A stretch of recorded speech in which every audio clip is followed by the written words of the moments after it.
आज Doubtnut app download करें। Doubtnut पर अपने सभी गणित, रसायन विज्ञान, भौतिक विज्ञान और जीव विज्ञान के डाउट्स का करो सफाया। बस प्रश्न की फोटो खींचो, एक ही प्रश्न को क्रॉप करो और तुरंत वीडियो सोल्यूशन पाओ। अभी डाउनलोड करें। हेलो फ्रेंड्स, हमारा क्वेश्चन है विद्युत उपकरणों के अंकन इस प्रकार है। जो हमारी एक वॉशिंग मशीन है जो 3000 वाट और 250 वोल्ट पर है।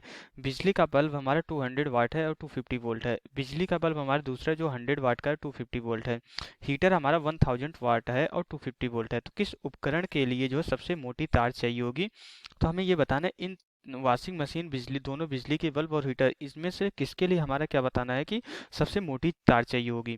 ओके, पहले हम यहाँ पे ये देख लेते हैं हमारा मोटी तार बोलने का क्या मतलब है। हमें पता है कि हमारा जो प्रतिरोध होता है किसी भी हमारा जो है यहाँ पे जो जो किसी भी तार का जो प्रतिरोध होता है आर इक्वल टू हमारा कितना होता है, आर इक्वल टू होता है हमारा रो एल डिवाइडेड बाई जो है ए होता है। अगर हमारी मोटी तार है, मोटी तार होने का ये मतलब है यहाँ पे हमारा क्षेत्रफल जो है अनुप्रस्थ काट का क्षेत्रफल ए हमारा होता है, लंबाई होती है तार की, आर प्रतिरोध होता है और रो प्रतिरोधकता होती है। तो अगर हमारा मोटी तार है तो क्षेत्रफल ज़्यादा है, उस कंडीशन में हमारा जो है प्रतिरोध कम होगा। तो हमें जो है उस उपकरण के लिए सबसे मोटी तार चाहिए होगी जिसके लिए हमारा क्या होगा, प्रतिरोध जो है सबसे कम हमें ज़रूरत होगी।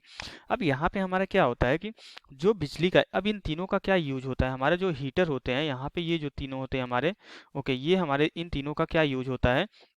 बिजली का बल्ब हमारा क्या किया जाता है, प्रकाश के लिए यूज किया जाता है। हीटर हमें क्या किया जाता है, उष्मा के लिए, किसी चीज को जो है गर्म करने के लिए, पकाने के लिए जो है हीटर का यूज करते हैं। बेसिकली इनका क्या, हम इनका जो यूटिलाइज होता है उष्मा उत्पन्न करने के लिए, इनकी इनसे जो है हम इन दोनों को जो है, जो हमारी उष्मा उत्पन्न होती है उसको प्रकाश के रूप में कन्वर्ट करता है और ये इस उष्मा का हम यूटिलाइज करते हैं। कैसे, एक्चुअली क्या होता है कि हमारा जो है जो उष्मा होती है यहाँ पे, हमारी जो उष्मा होती है, जो उष्मा उत्पन्न होती है उसका फॉर्मूला क्या होता है, एच इक्वल टू हमारा क्या होता है, I square into R into T के बराबर होता है। तो यहाँ पे अगर हमें जो है ज़्यादा उष्मा चाहिए, ओके, यहाँ पे जो हमारा बिजली का बल्ब और हीटर होता है इनमें हमें जो है क्या चाहिए होती है, उष्मा जो हमें अधिकतम चाहिए होती है। ओके, इन सब में हमें उष्मा क्या चाहिए होती है, अधिकतम चाहिए होती है। तो अगर हमारी उष्मा अधिकतम चाहिए तो उस कंडीशन हमारा प्रतिरोध क्या होना चाहिए, मैक्स अधिकतम होना चाहिए। यहाँ पे ये प्रतिरोध अगर हमारा, ये हमारा प्रतिरोध अगर ज़्यादा से ज़्यादा होगा तभी हमारा जो है उसमें उसमें क्या होगा, हमारा जो है पावर लॉस होगा, तभी हमारी ऊर्जा की हानि होगी। और हमें पता है कि वही ऊर्जा की हानि हमारी किसमें निकलती है, हमारी उष्मा के रूप में निकलती है। जो हमारे हीटर होते हैं और जो हमारे बल्ब होता है, जो टंगस्टन का वायर होता है बल्ब में, उसमें जो धारा जाती है उसका प्रतिरोध, उसमें जो तार लगे होते हैं हीटर और हमारे बल्ब में, उसका प्रतिरोध जितना ज़्यादा होता है उसमें ऊर्जा की हानि उतनी ही ज़्यादा होती है। और वही ऊर्जा की हानि क्या होती है हमारी, जो है वही ऊर्जा की हानि हमारी उष्मा के रूप में निकलती है। तो अगर हमारा प्रतिरोध ज़्यादा होगा तभी ऊर्जा की हानि ज़्यादा होगी, तभी हमारी अधिक उष्मा निकलेगी। और जितना ज़्यादा उष्मा हमारी निकलेगी बिजली के बल्ब में, उतना ही ज़्यादा हमारा वो प्रकाश में कन्वर्ट होगा और बल्ब हमारा उतना ही ज़्यादा चमकेगा। और हीटर के लिए हमें जितनी ज़्यादा उष्मा निकलेगी, प्रतिरोध जितना ज़्यादा होगा, उष्मा जितनी ज़्यादा निकलेगी, तभी हम उसका यूटिलाइज कर पाएंगे अच्छे से। और वॉशिंग मशीन में क्या केस होता है, वॉशिंग मशीन हमारे कपड़े धोने के काम में आती है। ये हमारा जो है, ये हीटिंग, ये हमारा ऊष्मीय प्रभाव वाली जो है कोई उपकरण नहीं है। इसमें हमें जो है बिजली का जो हमारा हीट निकलता है, उष्मा जो निकलती है, उसका कोई यूटिलाइज नहीं करते। इसमें क्या करना पड़ता है, हमें मोटर को चलाना पड़ता है। जो मोटर चलती है उसके बेसिस पर हमारा जो है, मोटर रोटेट करती है, उसके बेसिस हमारा कपड़ा वॉशिंग मशीन में घूमता है और हमारा कपड़ा जो है साफ होता है। तो हमें इसमें क्या करना चाहिए, हमें जो ज़्यादा से ज़्यादा विद्युत ऊर्जा हमें किस में कन्वर्ट करना है, यांत्रिक ऊर्जा में कन्वर्ट करना है।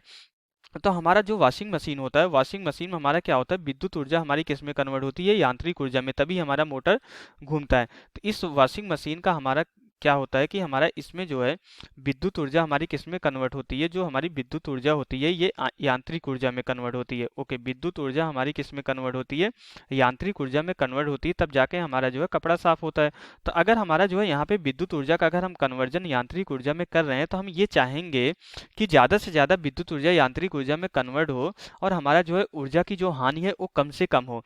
मीन्स यहाँ पे हमारी जो है जो पावर लॉस है पी, हमारी ऊर्जा की जो हानि है वो हमारी जो है कम से कम हो, मीन्स हमारी न्यूनतम हो। अगर ये कम से कम चाहिए, हमें न्यूनतम अगर चाहिए यहाँ पे, तो इसके लिए हमारा क्या होगा, इसके लिए हमें क्या करना पड़ेगा, तार का प्रतिरोध हमारा क्या होना चाहिए, तार का प्रतिरोध हमारा कम से कम होना चाहिए, न्यूनतम होना चाहिए। तो यहाँ पे तार का प्रतिरोध न्यूनतम कब होगा, जब हम जो है मोटी तार को यूज करेंगे जिसका क्षेत्रफल बढ़ेगा, तभी हमारा प्रतिरोध कम होगा। तो हमारे किस उपकरण के लिए सबसे मोटी तार चाहिए होगी, हमें वॉशिंग मशीन के लिए सबसे मोटी तार चाहिए होगी जिससे हमारी ऊर्जा की हानि कम से कम हो और ज़्यादा से ज़्यादा विद्युत ऊर्जा यांत्रिक ऊर्जा में कन्वर्ट हो सके। तो इसलिए यहाँ पे वॉशिंग मशीन के लिए सबसे मोटी वायर की ज़रूरत पड़ती है। और इन इन सब के लिए जो है हम पतली वायर यूज करते हैं, जिससे हमारा जो क्षेत्रफल को कम करके प्रतिरोध को बढ़ा सके। तो यहाँ से हमारे इस क्वेश्चन के लिए कौन सा ऑप्शन करेक्ट होगा? फर्स्ट ऑप्शन हमारा करेक्ट ऑप्शन होगा। तो यहाँ से हमारा क्वेश्चन कंप्लीट हो जाता है। Okay, thank you. कक्षा 6 से 12वीं से लेकर नीट, IIT, JEE वो एडवांस के लेवल तक 1 करोड़ से ज्यादा छात्रों का भरोसा। आज ही डाउनलोड करें डाउटनेट ऐप या व्हाट्सएप करें अपने सारे डाउट्स 8400 400 400 पर।